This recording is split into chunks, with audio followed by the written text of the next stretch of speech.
Hey, welcome to Polynomics. I'm Paul AB.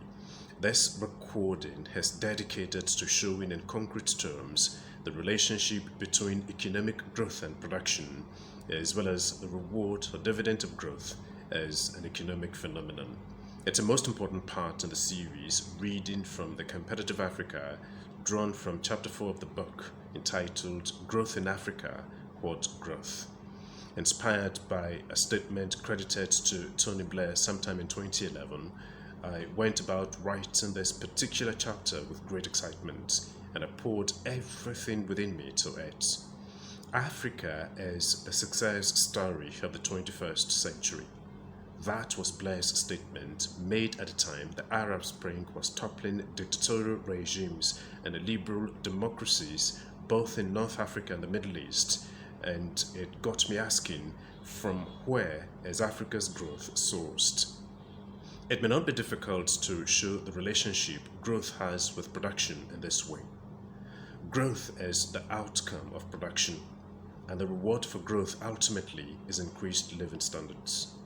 And economies that are not production based but resource based can hardly feature in the success story Tony Blair enthusiastically told of economies in Africa within the 21st century. I think that's the point I struggle to make all through the chapter, and I believe a good reading of a couple of paragraphs in the chapter will go in no small way to bear me out. And so I turn to a paragraph in chapter 4 for that most important reading. Africa is the success story of the 21st century.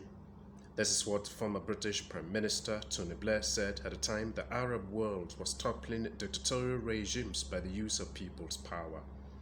Incidentally, it has its origins in North Africa. Blair's statement has raised hopes, and it is good to be hopeful, particularly given Africa's inability to make progress as a continent for this long. However, a statement such as therefore quoted, coming from one of the brightest minds in the world, might not be unconnected with the fact that the last decade actually saw some African economies growing exponentially. And that feat seems not only set to be replicated, but surpassed. The Economist, a weekly news publication on international politics and business, was the first to spread the good news that Africa is now one of the world's fastest growing regions. Making an analysis, The Economist concluded that 6 out of the world's 10 fastest growing economies were in sub-Saharan Africa for the last decade that ended in 2010. Surprisingly, China, seen as the force of the first world, pins its hopes for economic recovery and further advancement, had a growth rate of 10.5%, thereby conceding top place to Angola with an annual GDP growth rate of 11.1%. Africa's most populous and influential country, Nigeria, occupied 4th place with a growth rate of 8.9%. Ethiopia was 5th place with 8.4% growth rate. The other African countries were Chad and Mozambique, both of which grew by 7.9%, while Rwanda, with a GDP growth rate of 7.6%, occupied the bottom of the list. The conclusion drawn by The Economist, seen as a pleasant surprise though, was corroborated by the World's Monetary Policy Authority, the IMF. Forecast for the succeeding half of the decade, 2011 to 2015, by the IMF predicted that 7 African countries would make the list of the world's 10 fastest growing economies. Critical to the IMF's forecast is that the average African economy will outperform its Asian counterpart over the 5-year period. Let's quickly turn to another page, a paragraph that will talk a whole lot about the place of production in the advancement of an economy.